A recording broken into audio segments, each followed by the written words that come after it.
Hi, my name is Sridhar Rangayan. I'm the Festival Director of KASHISH Mumbai International Queer Film Festival, which is having its 12th edition right now. And you're part of this panel discussion called Religiously Queer, talking about religion and sexuality in films. So to do the honors, basically to moderate the panel, we have Ali, Mohammad Sheikh Hussein Ali. He is a film producer, published author, and a human rights activist associated with multiple LGBT organizations across United States. And also he represents the South Asian community on multiple platforms. We have FAWZIA MIRZA, who is an award-winning actor, comedian, producer, and writer. So she's made this brilliant short narrative film called Noor and Lyla, a story about two Muslim women breaking up. And we're going to also have Rabbi Mordachi Wardi, who is a rabbi of Kibbutz Rosh Trusim and a director, scriptwriter, and instructor at Malay School of Film, Television, and Arts in Jerusalem. His documentary film, Marry Me, however, explores the lives Orthodox Jewish LGBT members who willingly choose to marry heterosexuals and raise a heteronormative family. Then we have Sukhdeep Singh. He's a software professional working with leading multinational company. He's a founder and editor-in-chief of Galaxy Magazine, an e-magazine that he founded in 2010 that provides a platform to the LGBTQ community in India and South Asia. So he's a director of a documentary film called Sab Rab De Bande, a documentary that brings forth the various challenges the LGBTQ6 grapple with. And we have Ram Kaushalyan Ramakrishnan, who is a director, writer, cinematographer from Chennai, who graduated from high school during the year 2020 from Maharishi Vidya Mandir, Chennai. Ram has found his passion in cinema and made his first short film, Shivanam Mohiniyam, which is about two boys who are left with questions on freedom, religious identities in their childhood. So welcome to all of you for this beautiful panel discussion. I hope we have a very amazing session. I hope the topic sounds very controversial, religion and sexuality, but I hope all of you would be, of course, like talking about it from your own perspective, Hinduism, Islam, Sikhism, and Judaism. So I just hope we have a good conversation. Over to you, Ali. Thank you so much. Thank you, Sridhar. Hello, everyone. We are gathered here amidst the filmmakers who have shared the stories in the most brilliant of forums and on screen. We have a narrative shot which talks about the meeting of the night with its light. We have two documentaries which portray conversations with, of, and by the queer communities of a 7,000-year-old and a 500-year-old religion. Religion, the thing that defines the human race in any which way we see it, the presence or the lack thereof. In its most simplest form, religion is a relationship between the creation and the creator, an intimate bond between the one who is and the one who made them, an invisible umbilical cord that feeds the soul, and a feeling that is both joyful and painful. Today, we shall make an effort to scratch the surface of that relationship. To start off with, I would go with the night and the light story from FAWZIA. I wanted to bring up one very important dialogue that I watched in your movie. Just because you bought it doesn't make it yours. I was wondering how that has the connection and the relationship between you as a director, you as FAWZIA, and you as the filmmaker.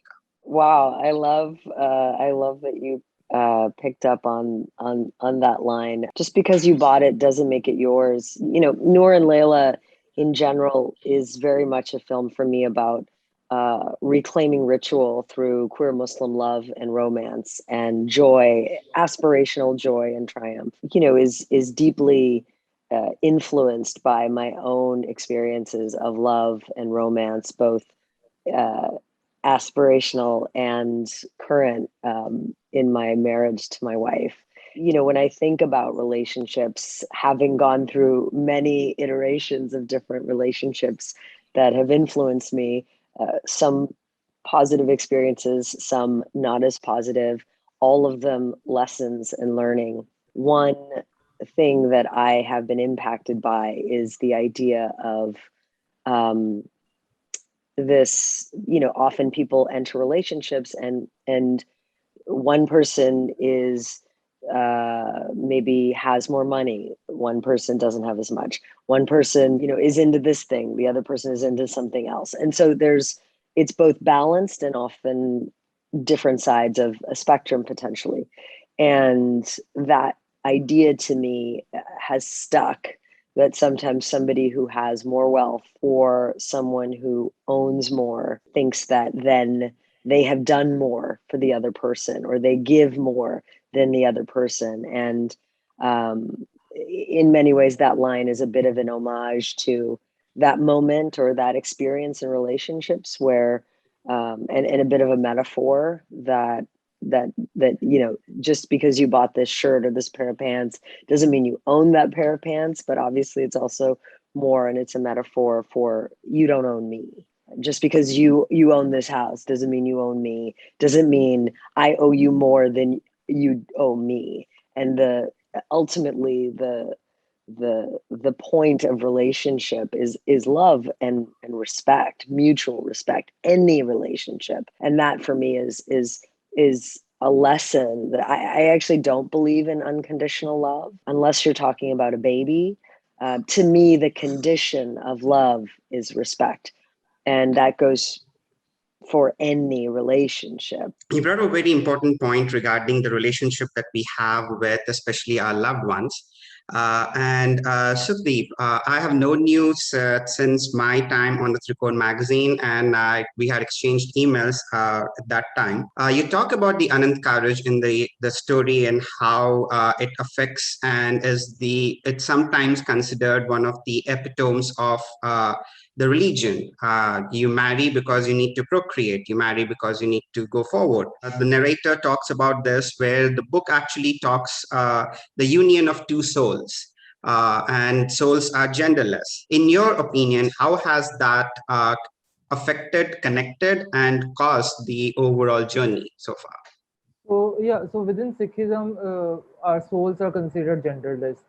And so, like from a queer perspective, or when I was growing up, and when I was searching and looking for answers, this was something that obviously came up, that our gurus or never have actually, if you look at the whole history of Sikhism, so something that they have propagated through their teachings, through their own actions, is compassion, is love, is equality. So our Anand Karaj is basically our traditional marriage, how it is done.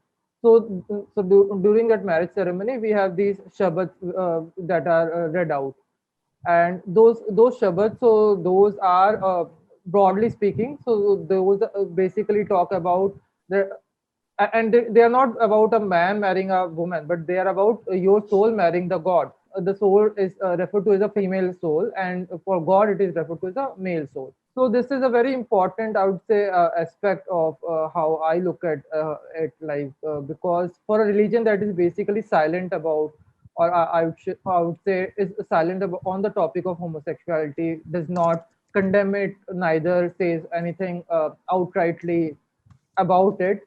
I think this is a very important aspect, or this is a very important hint over there that we can take from it. And it is like really sad that today mostly it is interpreted as a marriage between a man and a woman, and not looked at a broader sense. And this is just one of the aspects within Sikhism, or one of the shabads or kirtans within Sikhism, which basically hints at a genderless or a gender queer narrative. And there are other shabads within the Guru Granth Sahib, which talk about mostly about God and creation in a very gender neutral way, and which refer to basically diversity and about acceptance. So yeah, and these are some of the things that actually also helped me accepting my own religion and my own sexuality. Like in the documentary as well, I while making the documentary, and when I met these different people, this is also something that they also have felt.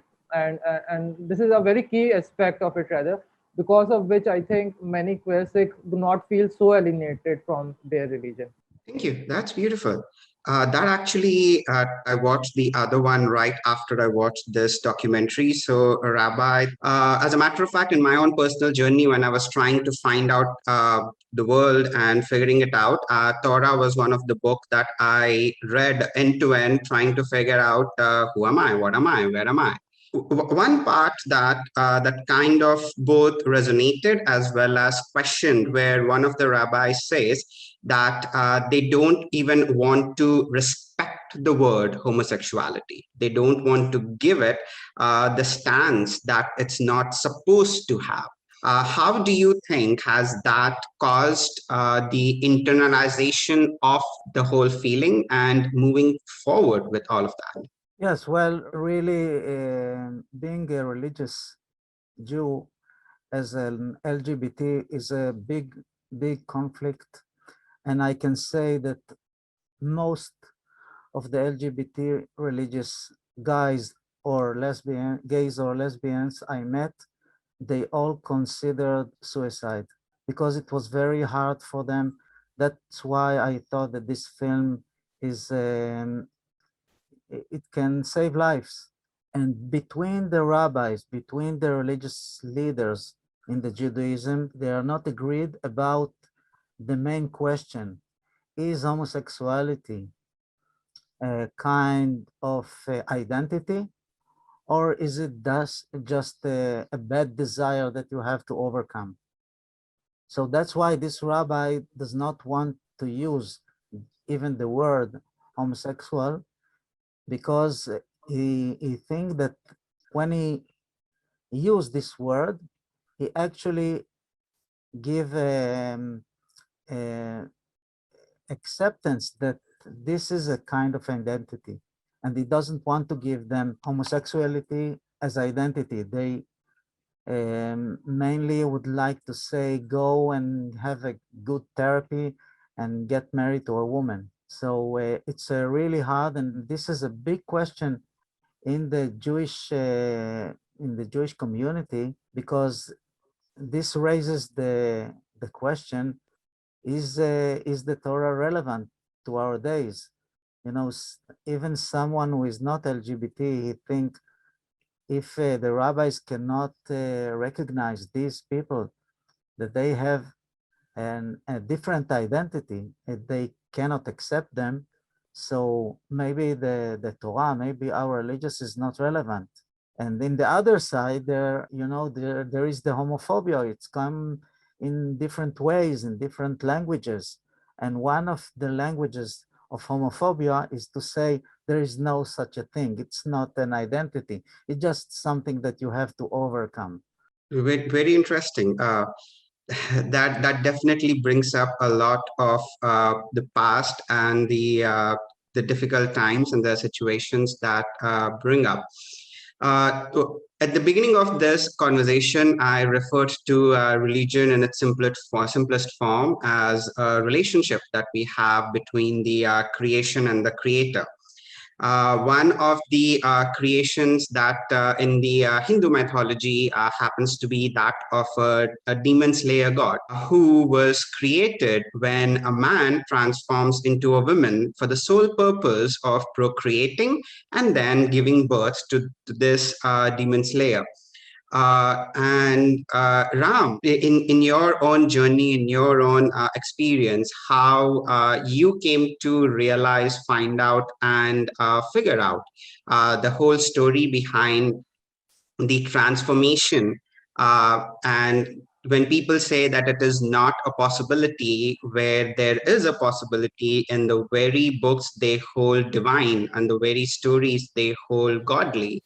So I'm from like a super religious family, and I've grown up listening to stories from my grandmother, from my parents, and we used to watch Mahabharata and various TV shows representing religion. Shiva No is like my first film, so I wanted the film to be accepted by everyone. Like no one should get offended, but everyone should accept it. So I started researching about the topic, and I don't believe in God, but I believe in the power that people think they feel safe and positive when they in the presence of God, but I don't believe in the idea of religion. So I wanted to make a film which doesn't offend people, But in India, as majority of the people, more than 80% of the people believe in religion or a part of certain community. So that's the reason I made Sivanumonium, so that I could say people that LGBTQ is a part of your community and part of your culture, tradition.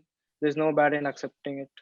That's really good. The questioning of the man and the ambiguity that you showed with the other character, and how it could be both a man and a woman at the same time, and have this journey that they go through, and how they have the love between them. One of the parts that also resonated through the whole stories is, of course, there is the common thread of love in all of your beautiful works of art that I've seen. And FAWZIA, one of the thing that actually started out was your first chapter was Fajr, but it was chapter 5. And that for a moment, I was like, where's the story going? But at the end of the whole journey, where you're in one part, you're going in a singular direction, a linear direction with Fajr and Zohr and Asr and all. And in the other order, you're going the 5, 4, 3, 2, 1 order. Like, what was your reasoning behind that opposite chronology in your part? And what was the significance in that journey, and one going forward and the one going backward? Something that I have been interested in for a long time that you see in Noor and Lyla is there are essentially 5 moments or 5 chapters of the film, and they're marked by the azan, the call to prayer in Islam. When the azan goes off, the intent is, okay, it's prayer time, you must go pray. And also, that's not really the reality of what happens all the time. Not everyone prays. There's lots of other things that also happen at that moment. And so I really wanted to explore what other things are happening. And again, relationship and love for me is life. Love saved my life. So what are these moments that happen when the azan goes off in a romantic relationship? In terms of the chronology and why it's both forward and backward, I think some of that is connected to, when you think about a relationship, whether it's a relationship you're in right now or a relationship that is from the past, you often don't necessarily always remember it exactly. Like everything after it's happened is a memory and is also not always linear. And also really thinking about, Noor and Lyla. Noor means day or, light. Lyla means night or dark. And, things are shifting and moving, setting and beginning, ending, beginning, and then they repeat. Everything is repeating. The azan, Fajr, everything happens again and again. The tide comes in, the tide goes out, and it will happen again and again and again. And so really just wanting to explore like what we think is the end, what we think is the beginning. It's really just relative. It's all perspective. Thinking about this pandemic that we have been in, are in, continue to be in, what is the end? What is the beginning? I think many of us have often asked the question, it's like, what is time? It seems like it's passing quicker at moments, and then it feels like it's passing slowly. I think love also is experienced that way, where you have a moment, a night with someone, and it feels like it's 1,000 nights, but it's only 24 hours.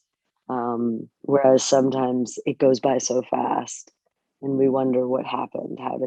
Why did it feel differently? So it's an exploration of that. Amazing. On that, especially the part of the call to prayer and having that religious aspect of it, Rabbi, there was one chapter that was talking about sacrifice for the foreign god. The very concept of a foreign god is, to begin with, that's the shirk, that's the blasphemy in the whole Abrahamic monotheism part. So if that is true, where suffering and sacrifice for the sake of suffering and sacrifice is completely a foreign notion, how do you, as a rabbi, as a religious leader, provide that path forward to the community, saying that is okay to do?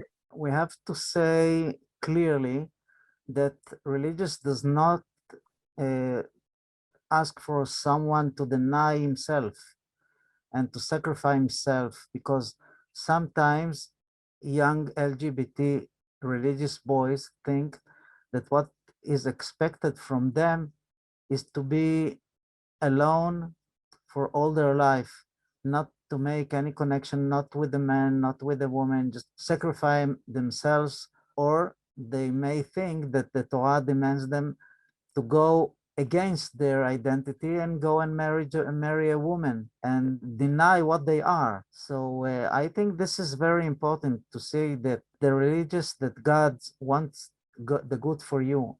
And if he made you like this, well, you have a purpose in your life, but not to deny yourself and cause yourself so much pain. And I show in my film that the pain is not only for the LGBT that is not going with his identity, it causes a lot of pain to someone who they are getting married with. So this is a broken family from the beginning. It doesn't have any chance. I try to convince that if a rabbi want to have a box tool to help these young people who are coming to get an advice, they will not take out from the box this guiding of go get the therapy and get married to a woman, or for a lesbian girl, go and get married to a man. To put this tool out of the box, now we have to search for another ideas how we can solve their life, and they can still stay in the community, and they can still stay in their belief, in their religion, and get along with their identity. I think this is the most difficult for the human society in terms of accepting the other, because they threat our sexuality.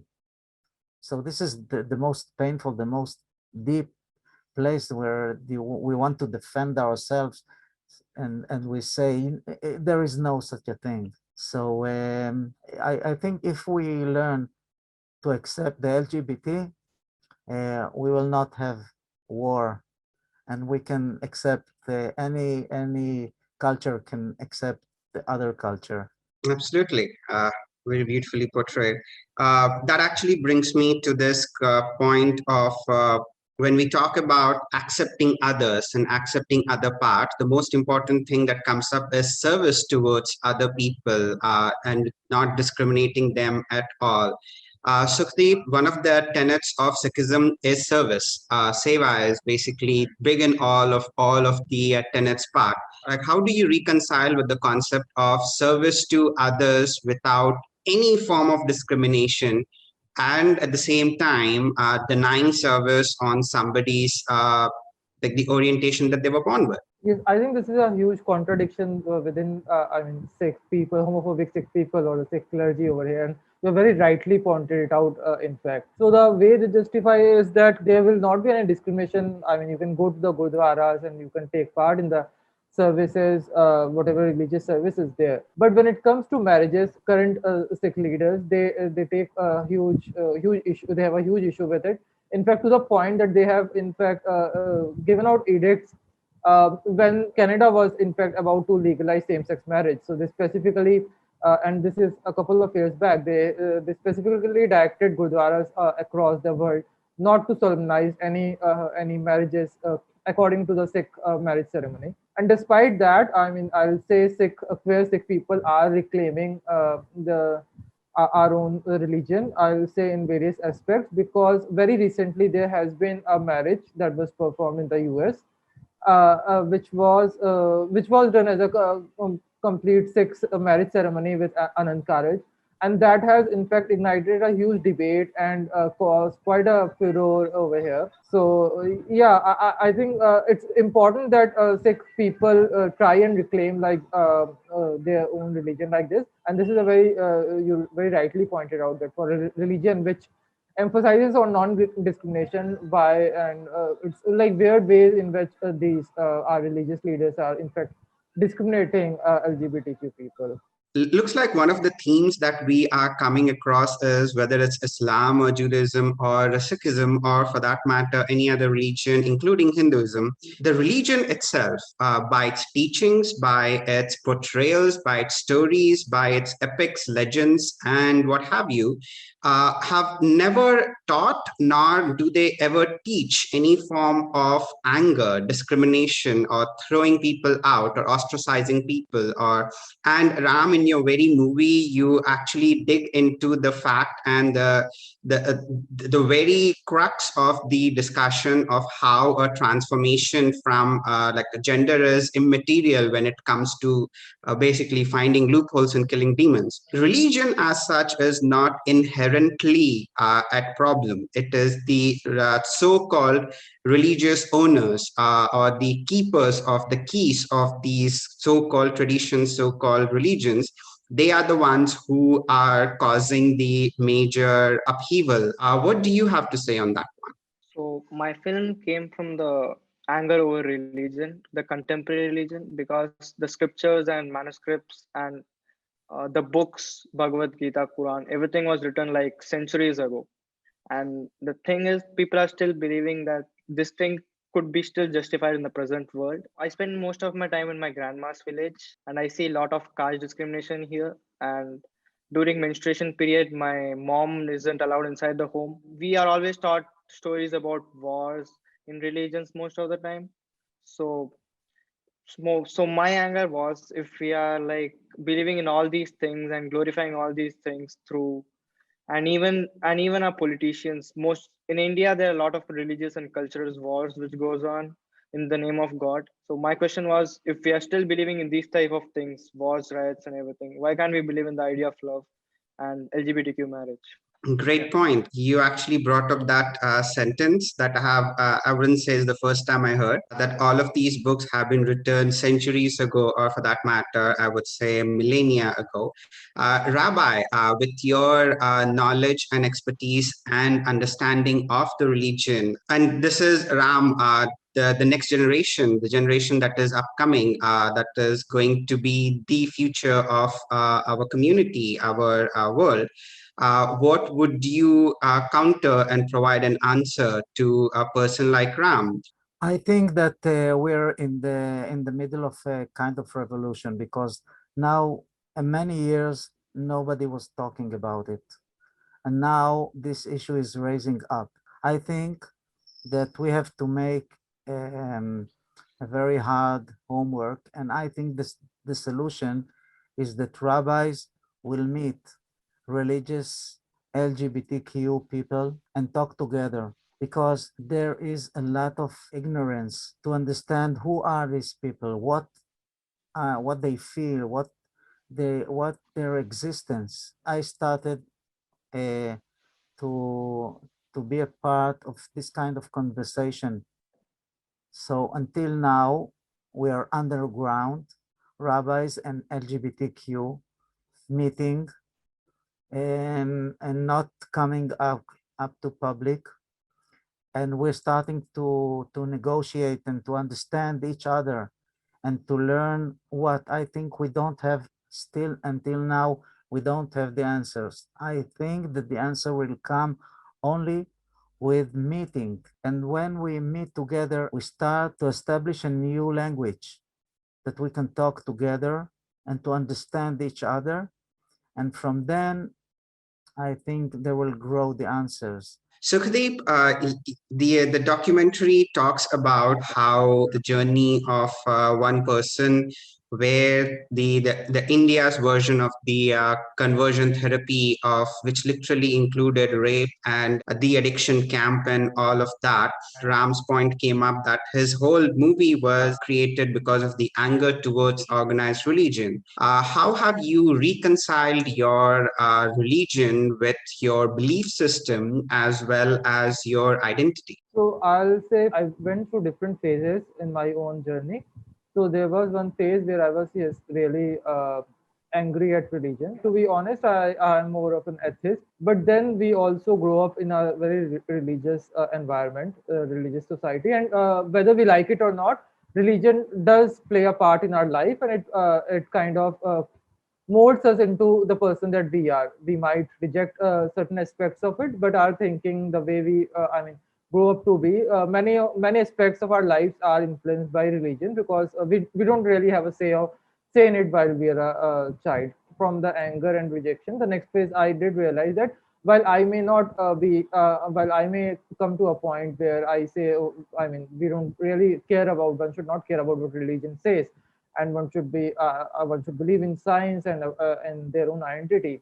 But I also realized that will not, in fact, will never be true for a lot of people, because religion has stayed for like centuries and it's going to stay. So if I do really want to make a change, I think it would be best if I can, use my time and use my own energy to rather reform a religion from within, or start a conversation within the religion, rather than trying to like abolish religion, because that's something that is probably never going to happen in my lifetime. And that is when I start my second or third part of the journey started, where I thought I should rather relook at my own religion. And because I knew, like, within Sikhism, there has not been much of a conversation or a dialogue happening around the topic of homosexuality. It was also a very conscious choice for me, because my own journey did not begin with Sabrabde Bande. It began much earlier, when I wrote one article, which as a young man, like around 8-10 years back. And that was the first intersectional article I wrote about my own self as a gay person and my own Sikh identity. And that article, I did see that it touched quite a few people and was shared very widely. And similarly, there were some other articles that I wrote. And that is when I also realized that this is a conversation that we do need to have. And I do, within the Sikh faith are at a stage where this conversation can go either ways. Either, we can reclaim and mold, or rather redirect this conversation to a positive part. And or if we do not do that, if we do not, reclaim our stories, if we do not bring out our stories to the world, this conversation will basically be hijacked by people who are homophobic and who do not want to give LGBTQ people their rights, or who want a very heterosexual uh, way of looking at religion. That's a beautiful sentiment. I like the point where you said that the uphill, like I'm just paraphrasing it, it's that the uphill battle to a mountain cannot start by thinking of rejecting the presence of the mountain out there, and mountain being the religion thing.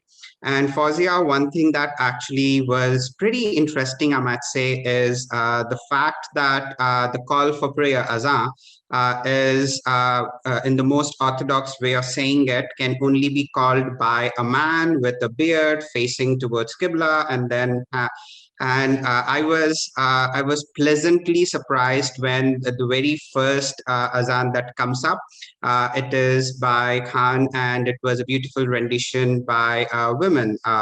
The presentation and the rendition, especially as a song versus as a verse, that was in a fashion, in a way, a reconciliation of the fact that like to scale the mountain, we first have to accept that it's present there, and we have to start our journey towards that. So what was your journey of your reconciliation to the point of bringing in this aspect of the fact of azan, and making sure that it was not presented the way that it has been traditionally presented?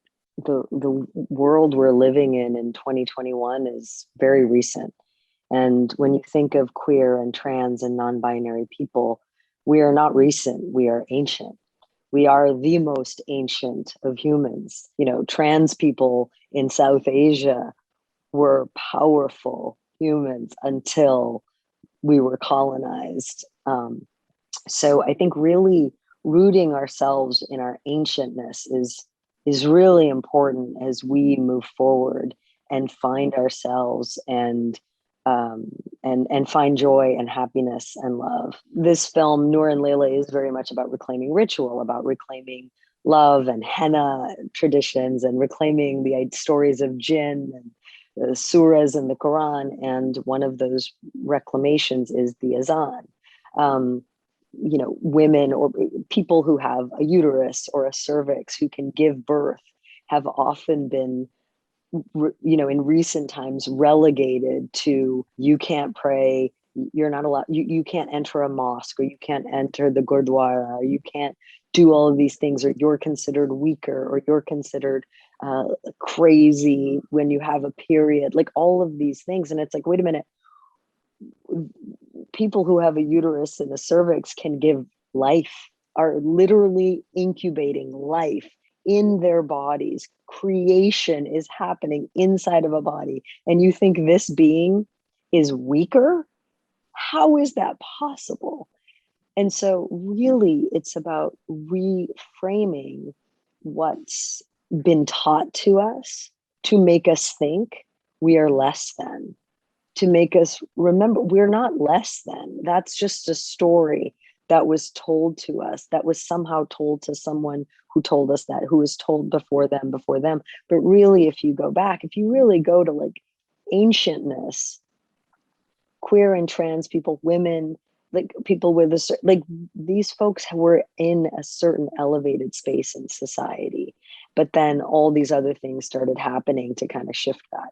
So, the azan is one form, like what I realize, and, really connecting to what Sukhdeep, you were saying as well. One of the ways that I found is that it's not even just about religion. It's that even if you do everything your parents or your religion tells you to do, they're still all going to have really strong opinions about your life, about your choices, about your every single aspect of who you are. There is no pleasing religion. There is no pleasing family. There is no pleasing anybody. So truly the only way I have found to survive is to transcend all of that noise that will always be there and connect to the path and the pieces of that path that make sense to you. And I was also tired of being told that there is no place for me in religion. There is no place for me in Islam. There's no place for me. There's no room for a woman's voice in the azan. There's no room for women marrying women. And it's like, no, there is, because there always has been. And the azan performed very beautifully by Urva Khan, a queer Muslim South Asian artist and performer and musician, was very much about saying, taking up the space that is ours. And really, when we think about it, to have anyone tell us that we cannot be, like, I used to have people tell me, well, you can't be Muslim and gay at the same time. And I'm like, well, yes, I can, because I'm right here. I'm doing it. You cannot tell me what I am or what I can or cannot be. And I really feel as though whether Islam in Noor and Lyla is literal or you receive it as a metaphor, it is aspirational, and it is about taking the space that you deserve, that every single human being deserves to have. You actually touched upon one point that I use in my the way that I always talk about myself. And I say that I am a South Asian Indian Muslim gay person. I'm not one of them. I am all of them. I am a wholesome entity of a combination of all of it. And having that conversation with you, Rabbi, with FAWZIA, with Sukhdeep, one thing that absolutely came up is they, like the religions that we have, the ancientness that we have has been all welcoming, all accepting, all inclusive. But there were some changes through the journey where some people came up with their notions and for a lack of a better term, dirtied the purity of these thoughts. So Ram, as a part of the closing remarks, I wanted to get to learn about your thoughts because you brought up two things where you talked about menstruating women not being accepted, and FAWZIA beautifully mentioned about, like, it's the women who bring life into this earth. And the other thing you brought up is the anger towards towards the current setup that we have across pretty much all of the religions thing.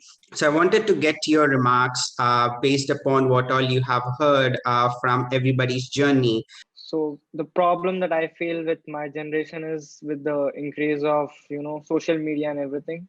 It has definitely increased exposure and increase of opinions, but there's also religious hatred and toxic religious people who are increasing within the social media. So the problem is, I feel religion promotes a lot of toxic masculinity, especially in my religion. But if with the increase of social media, the toxic masculinity thing has also been increased. If I say about myself, I have grown into a school which promotes a lot of alpha males, so I have grown into alpha male. And there's a deep inside spot in me which I want to be a soft man, and I want to explore my masculinity. But with the external surrounding that I've grown up with, the outer self restricts me to within this, sexuality. And the talks of all three filmmakers was really inspiring. Yeah. Glad to hear that. I must say it has been quite a conversation of learning each and every one of our perspectives and going through our own personal journeys, learning and showing it via your beautiful creation of work. And I really thank every one of you for taking out this time and sharing with us and the audience your stories, your perspective, your creativity, and your path laying down for the upcoming generations, whether now or in a decade or probably a century from now. So thank you for your time and an amazing conversation panel that I had. Thank you for giving me that honor and privilege. Thank you so much. It was an honor. Thank you so much Lee, for having me. for moderating so beautifully such a complex terrain of religion and sexuality. It's too complex, but you have navigated it so beautifully. And also you brought out the points in each of their films, which touched upon that. And also you brought out personal journeys of Sukhdeep and FAWZIA and Ram.